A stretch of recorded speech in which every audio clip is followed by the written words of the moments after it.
is Mackenzie. Welcome back to my channel and thank you so much for being here. Today we are going to do a wrap up for July. Yeah, that was the last month that happened. I have my handy dandy notebook here. Probably for the first time ever have my journal updated before I go to actually do the wrap up with you guys. I'm so excited right now. All right, let's get to it, do it. As always, we're going to talk about the books in order of which that I finished them, not started them, finished them, and not in order of star ratings either. So I had a pretty great reading month this month. I read 19 books, 5 genres, and 7,172 pages. You guys, I did not know it was possible, but I did it. So many pages, so many books. Let's just get started. First book that I read and finished in this month. What month am I even talking about? July. The first book that I finished in July is Planet Barbarians. This is the first entry novella in this series by Ruby Dixon. You guys. So it's absolutely amazing. I don't want it to come off like I don't like it. It's great. It's amazing.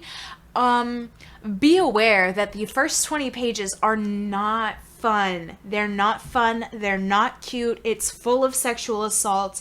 It's, oh man. I would even say trigger warning for abortion just because of the way that they talk about it. It's horrible, you guys. These women, 12 women, are picked up being abducted by aliens, and they are more than likely going to be slaves or eaten. Slaves are eaten. That's our biggest thing.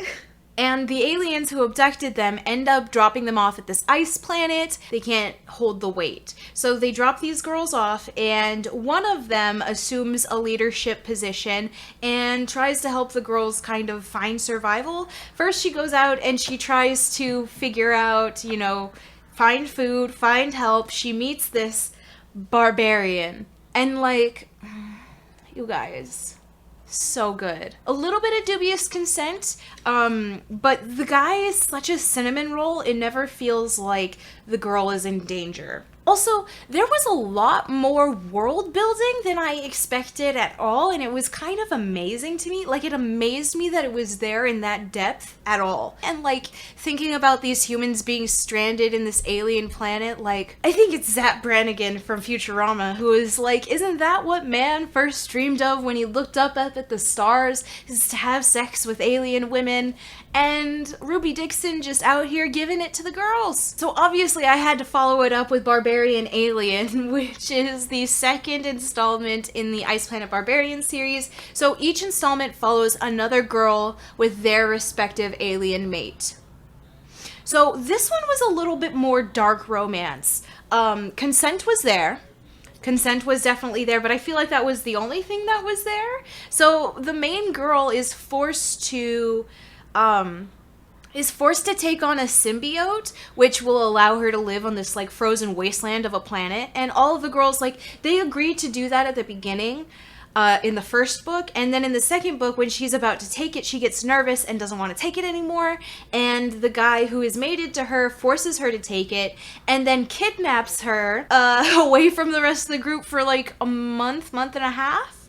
And it's kind of dangerous. It's like, I understand how they fell in love and everything else, but it was like my first intro to like darker parts of romance, and I'm like, I don't know, this isn't necessarily, like, I didn't want to be her so much, but I enjoyed reading about her story. The first one I gave a 5-star, the second one I gave a 4-star, and I think you can kind of figure out why. Honey and Issues Guide to Fake Dating. I gave this a 4-star. I was really excited to read it because it was a 2021 release, female-female romance, and the main character of Hani comes out as bisexual to her friends, and then her friends start to question her. How can she be bisexual? Has she ever dated a girl? Has she even kissed a girl? Like, how does she know? And I feel like that's a very important to have this conversation with the youth about how they set up boundaries between them and people who will be harmful about their sexuality, but also to be assertive about their sexuality. And it doesn't matter how much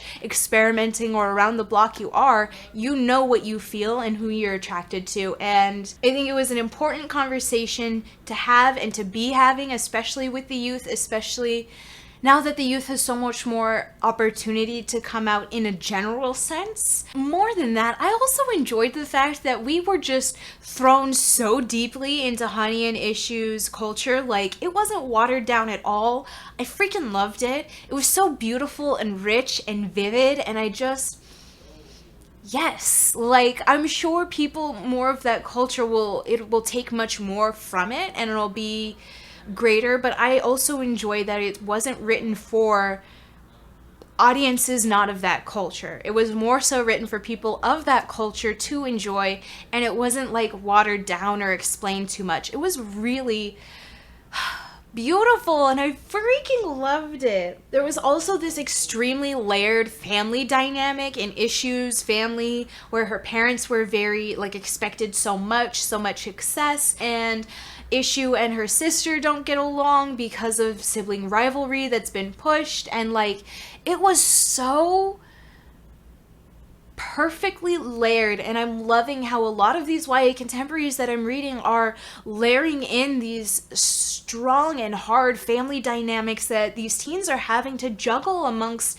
school or sports and romance and coming out, and it's a beautiful description of an actual real experience, and I'm so here for it. The next book that I finished is called Some Girls Do by Jennifer Dugan. This is a 5-star for me. This is a female-female romance. We have bi and lesbian representation. I loved this to pieces. Oh my gosh.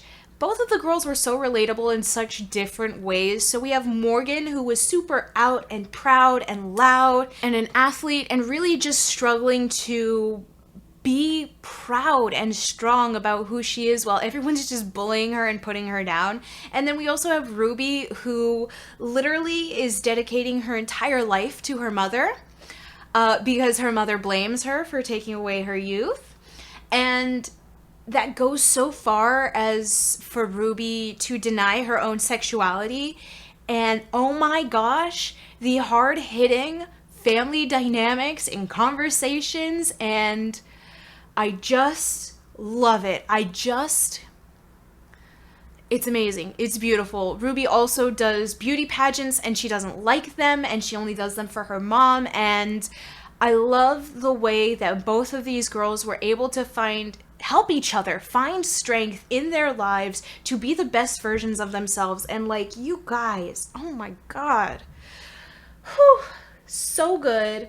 I'm gonna pick this one up in physical because I need to reread it again. It was so good, so beautiful. And now we have officially the first book that I have read purely on audio that I am purposefully now going to pick up on physical, and I'm so happy for me. Next, I finished Leah on the Offbeat by Becky Albertalli. I gave this one a 3-star. So I read this to try and figure out if Becky Albertalli was going to be an author for me, and I do think that she will be. I just feel like this story was a little weak. Now, Leah on the Offbeat is the second, and it comes after Simon and the Homo sapien agenda. And with a lot of romances, you don't necessarily need to read the first one in a series in order to understand, love, and appreciate the second one. And I assume that that would be the case, especially being that we're doing the same thing other romance series do, where we're going on to a different person, a different main character point of view, a different love aspect and everything. But I feel like this one really suffered from me not reading the first one. I feel like a lot of past events were referenced in the way that Leah felt like out of place. She felt out of place because of events that happened in the first book. And then the love angle, the love interest, I didn't realize, I forgot there was going to be a love interest for like the first 50% of this book, because her and the girl, like, I don't know if there was something with them in the first book or not, but like, it seemed so out of nowhere that they even liked each other. And then, like, after the 50% mark, Leah starts talking about how she's had a crush on this girl for like a year that she's ignored, and like, how did that come out of nowhere? I really didn't like that. I really didn't like anything having to do with the romance. But aside from the romance, I felt like there was a really good coming of age story here with Leah and her finding her place in the world and her place in her friend group. And I think it's really important to have stories like this where a character has a big friend group, but they still feel like they're not sure of their place in it. And I feel like that was really important to have, as well as Leah being bisexual, and that's always important. But I feel like if you want to fully enjoy this, I feel like you definitely need the first book. And even then, I'm not sure if the first book will make up for the second book, because I don't feel like it stands on its own really at all. Next, I finished She Drives Me Crazy by Kelly Quinlan. I gave this a 4-star, and oh my god, what is it so good? It was so good. Oh my god, it was so good. Okay, so in this one, we have basketball player Scotty, who is trying to get over her ex-girlfriend, and she just can't. And she has an accident with a cheerleader at her school, and fake dating ensues, and I freaking love fake dating. I've realized after this month, after reading multiple fake dating romances, that I love that trope. And it's a really sweet romance in the sense that Scotty isn't in a place it's not healthy for Scotty to be getting into a relationship right now. She's so heavily invested in the relationship with her ex still that she's just not healthy. It's not right. And I feel like this book did a great job with giving the characters space to communicate and express their feelings of romanticism towards each other, but also knowing, both of them being aware that Scotty isn't ready and that they're giving each other time and space, and oh man, and allowing each other to grow. There was no third act breakup, because the third act breakup is them communicating, and it's just Scotty telling her, give me some time and I'm coming right back. And then the big declaration of love at the end was everything to me. Oh my gosh, you guys. So freaking good. So good. This book was also, I think, the first book where it had like a sports type setting where I was like, wow, I love this. And then the fake dating trope. But like, I didn't realize that I enjoy the sports backdrop with the fake dating trope so much until like pretty much the end of this month. The next book I finished is called We Contain Multitudes by Sarah Henstra. I gave this a 4-star. This is told in a series of letters sent back and forth towards each other from the two main characters. So it has a level of removal from the events of the plot, but it totally makes up for it with how deep the characterization goes. I feel like this book, it kind of needed that space away from the events of the plot, because the plot is so traumatizing. There's so much trauma processing on page. It's so sad. These family dynamics are horrible, and like there's even repression of your own sexuality on page, and like it's hard. It's hard to read, and honestly, the title of We Contain Multitudes it's perfect. It's absolutely perfect, because we are complicated messes of human beings, especially as teenagers, and I feel like, it was painful and beautiful and cathartic and important, and I loved it. I definitely want to give trigger warnings for this one, of child abuse and trauma processing on page. It's rough to watch someone process their trauma. One of the characters very strongly tries to repress their sexuality, and that is a hard scene to watch. You don't watch it, you read it. But it's rough. I enjoyed it immensely. I feel like it's still very important, and I feel like just because of the serious content of the story does not make it any less as important or as beautiful at all. So good. Next, I finished Bitter Blue by Kristen Cashore. I gave this a 4-star review, and I also did a whole huge reading vlog for this one and Winter Keep. I'll leave that up in the cards if you want to go check that out, because I had a lot of thoughts on it, and I said a lot of it in there. All right, more audiobooks. I Wish You All the Best by Mason Deaver. I gave this one a 4-star. I think I gave pretty much everything a 4-star and up. No, aside from Leah and the Offbeat. Never mind. This was all about a coming-of-age story about asserting your boundaries with parents who don't ever put your mental health first. It's about coming out, and it's so important and beautiful and lovely, and I love stories where there is a romance, but the majority of it is the romance helping characters stay strong, assert their boundaries, and them finding the strength within their relationship to be strong outside of their relationship. And that was this, and it was amazing. It was beautiful, and oh man, a lot of this story was about mental health and putting your mental health first and asserting boundaries so that way your mental health is always being protected. And there is never a time where that kind of story is not needed and not necessary. And I'm so happy for all of the kids out there reading these books today, especially this one, who just have it to grow up with. And oh my gosh, these books are my therapy. I freaking love them. They're everything to me.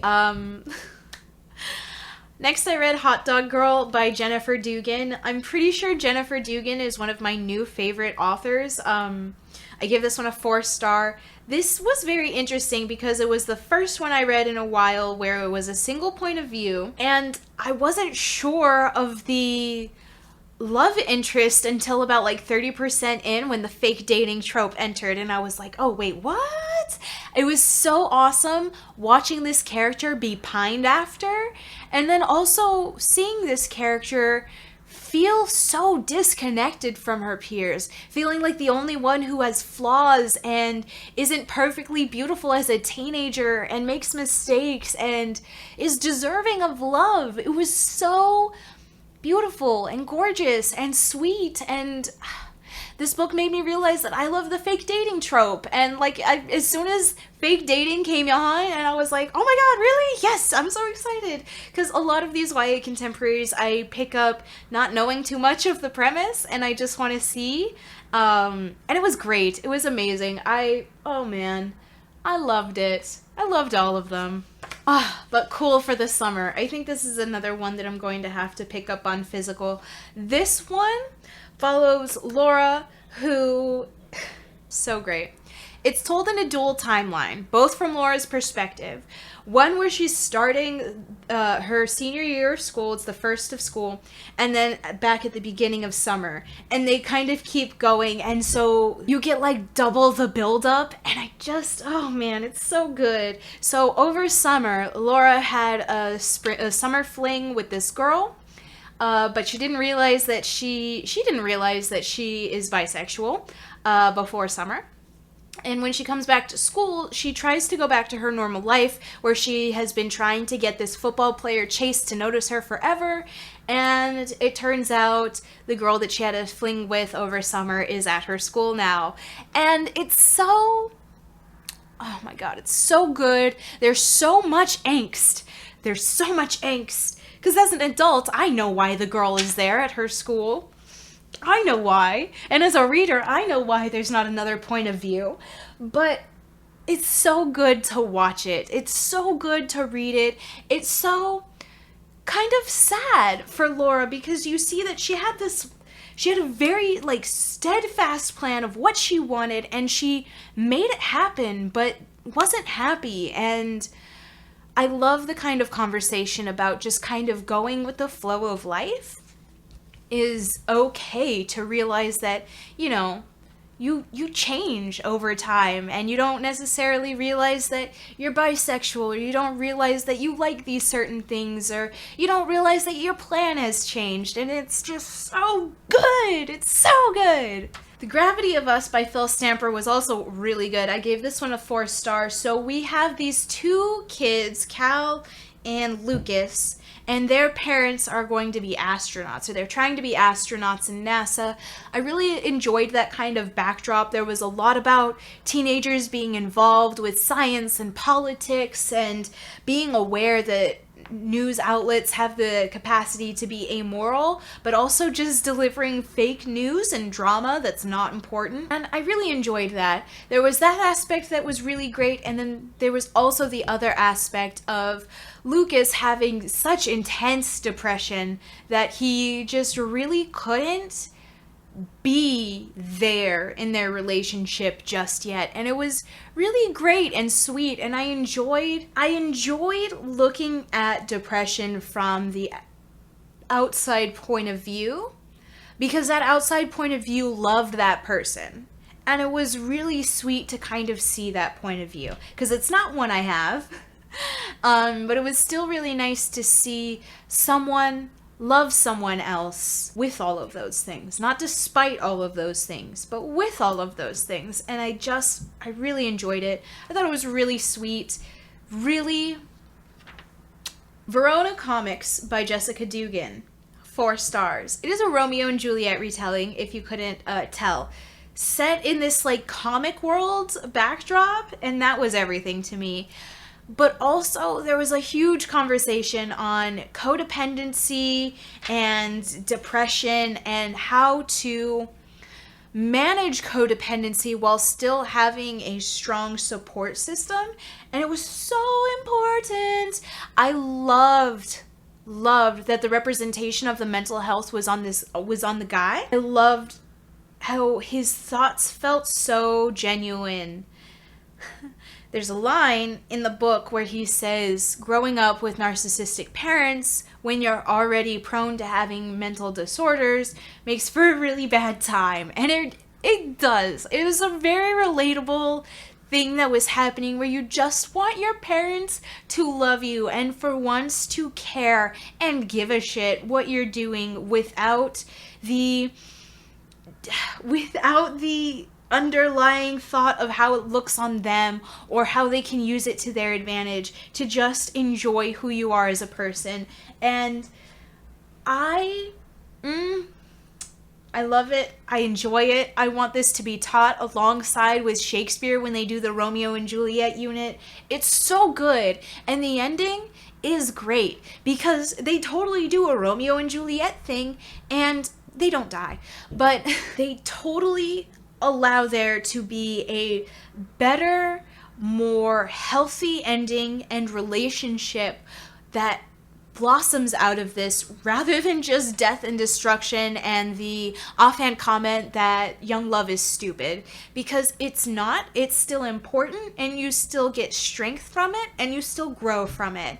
And so I really think that this should be taught in schools. The Music of What Happens by Bill Koenigsberg, 4 stars. Man, this book. This was a hard book, but it was a lovely book. It was an amazing book, and the character voices were so good. So we have Jordan, whose father passed away a year or two ago, and I think it was like 10 years. A while ago. Jordan's father passed away a while ago, and his mom has not been doing good, pretty much checked out ever since. And he's really been forced to be the parent of his mom, to make sure that she's eating healthy, to make sure that the bills are paid, to make sure that they have jobs. And it's sad and horrible to see. And there's that. And then there's also Max, who is out and gay, and Jordan is gay. I don't know if I've made that clear that Jordan is a guy and gay. Max is out and gay, and he is struggling with coming to the realization that his first sexual experience was assault and not something that he gave consent to. And this is one of, it is so honest and so real, and I enjoyed that this book had both of the characters needing each other in different ways. It wasn't one character who had it all together and the other character who needed help. They both needed help. They both needed to be there for each other, and they both really, really grew and they benefited from their relationship together, and it was gorgeous. It was astounding. There was no third act breakup. The third act breakup was more of Max realizing that it was sexual assaults. And that's one of the roughest things too, because he goes through this whole situation where he's like, he was the bigger guy. He's always been a bigger guy, and how could it have been rape, basically? And it's rough, and it's real, and it's sad, and it's described on page, not the acts, but how Max feels during the situation, and it's real and well handled and important, and it was great how they were both able to be there for each other. And I will never get over YA romance, because the ones that are coming out lately are all about them finding strength and helping each other be stronger and to be able to take on the world, and that is amazing. That is what love is, and it's so beautiful. It's amazing. The next physical book that I finished is Winterkeep. I did a reading vlog for this in Bitter Blue, like I said, so I'll leave it up in the cards, and I think I'll also leave it in the description if you want to check that reading vlog out. And then I finished The Beautiful Ones by Silvia Moreno Garcia. I was trying to figure out if Moreno Garcia was going to be another favorite author of mine. Definitely is. I'm gonna leave a video link down below for Lou at Lou Reads. She did a description, kind of a review video, but a lot more talking about the background of The Beautiful Ones and how it being soap opera-esque is so important and so profound. And honestly, I feel like her conversation about that was, it comes from a more authentic place, and I'd love for you to see what she has to say other than me trying to reproduce it here. But basically, it's very soap opera-esque, and it's important for it to be soap opera-esque. It's about having a reprieve from how horrible the world is around us, and just being able to be content with the drama, and knowing that everything's gonna be okay in the end.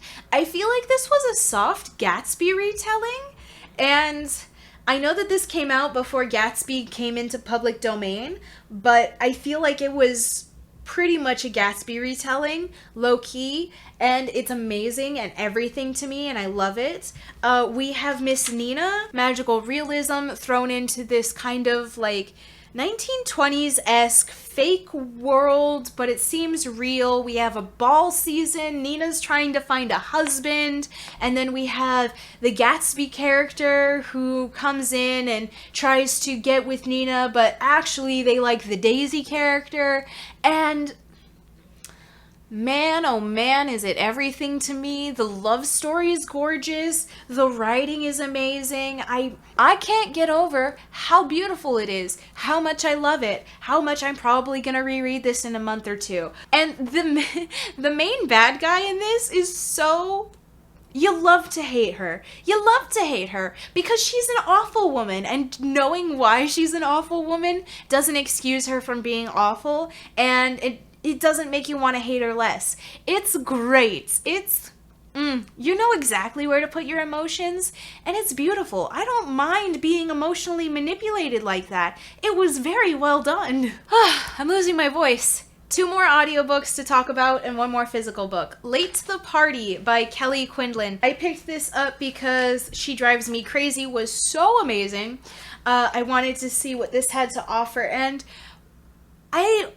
wow, was I blown away, because this was not more of a romance, it was much more of a contemporary, and the relationship focus we were focused on was that of the main girl and her friendship group, and man, was that everything to me. Cody doesn't know how to be a teenager, and her friends make her feel like she can't grow, and it's all about how hard it is to grow with people when they know you as one thing. And it's beautiful and gorgeous because it's not about like getting rid of people so you can grow. It's about communicating with people so you guys can grow together, so you can be the support system for each other. And oh man, was it everything. And these I think this was the second book that I read this month where these teenagers don't feel like teenagers. They don't feel like they understand what it is to be a teenager, that they're too flawed or too weird or too anxious and they can't be. And it's all about them. It's like taking a big, deep breath.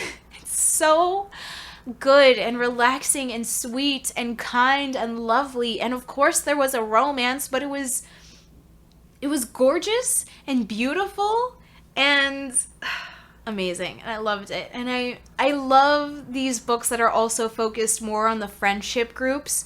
I love these dynamics, and I love seeing an emphasis put on platonic relationships and friendships and how those are just as important, if not more important, than romantic relationships. The Passing Playbook by Isaac Fitzsimmons, 4-star. So we follow Spencer, who is trans, but they're passing. And so it's much easier for him to go to his new school, his new private school, and not have to come out of the closet again. And all would be fine and dandy if he could just play soccer without them giving him an issue about his birth certificate. So yes, there's a romance.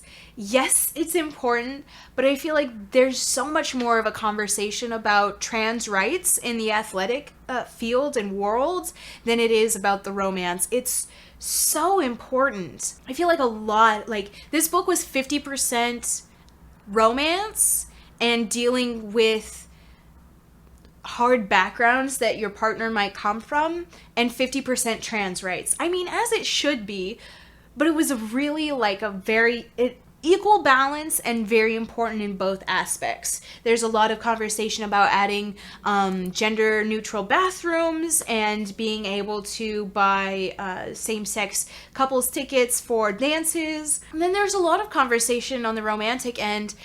Spencer is interested in Justice, who comes from a very conservative Christian background, and they don't believe in being homosexual or trans or any of that, and it's awful and horrible, but I feel like it's an important book to have out, especially as this generation, as the newer generations come up and we see less and less of an incline to religion and religious beliefs because of how definitive they like to be on queer rights. It's important and sad and a hard conversation, but I feel like it was handled really well. Out of all of the books that I read this month, especially the YA romances, I feel like this one had the most, not lukewarm ending, but it wasn't as happy as it could be. I feel like there was a little bit of melancholy there, and a lot of it had to do with how conservative Justice's parents ended up being and how unfortunately those kids have to sacrifice a lot in order for them to find freedom eventually. And I feel like there's a strength in that, and I also feel like there's a lot of strength in sharing stories like that, and I'm glad that we got to have it. Oh my gosh, thank goodness this is the last book I have to talk about because my throat is dying! Blood of Elves by Andrzej Sapkowski. This is the first actual book in the Witcher series. The other two bind-ups are short stories. So we have Sword of Destiny and The Last Wish, which came before it, but those both have just short stories in them. And this one, Blood of Elves, is just one continuous story. Okay, I made that as complicated as I needed to be to explain to you what this book is and where it takes place in the series. So, not a lot happened in this book plot-wise. We got a lot of kind of setting up. Like, this was a huge preface, but I don't feel like it was unneeded or unnecessary. This is only like 350, it's close to 400. I feel like it was all kind of necessary. So we got a lot of Ciri with Geralt and them establishing their relationship, and we got a lot of Ciri and Yennefer and them establishing their relationship. And I really enjoyed how Ciri got to establish her relationship with each of her respective parental figures before they come back into this very awkward triangle of a family unit. I already loved Geralt. I didn't really need more of him to sell me on his character, but after the first two short story collections, I had a bitter taste in my mouth about Yennefer. She felt very nonchalant to me about, in regards to her feelings about Geralt, and I just hate that. But I feel like in this book I got a lot of understanding for her, and I got a lot of sympathy for her, and Ciri loving Yennefer and being someone that both Yennefer and Geralt can dote upon was such a beautiful thing to see. It was so gorgeous, and I can't wait for their family unit to be together. Yes! I also can't wait for more plot, because there was a lot of preface, and I enjoyed it, but, like, Nilfgaard is on the attack, and they have Sintra, and what's gonna happen? And so many people are after Ciri. The kings want to kill her. The chapter of wizards just want her. This guy named Rents is getting away consistently, and I'm pretty sure Nilfgaard wants Ciri also.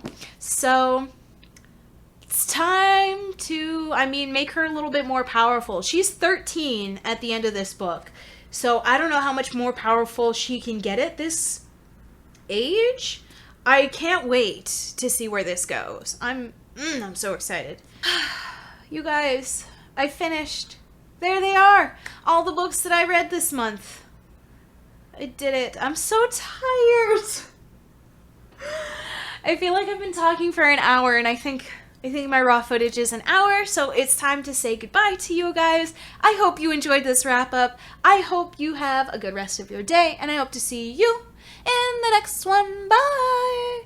Oh, let me know what your favorite book of July was in the comments, and we can continue that conversation down below. Bye!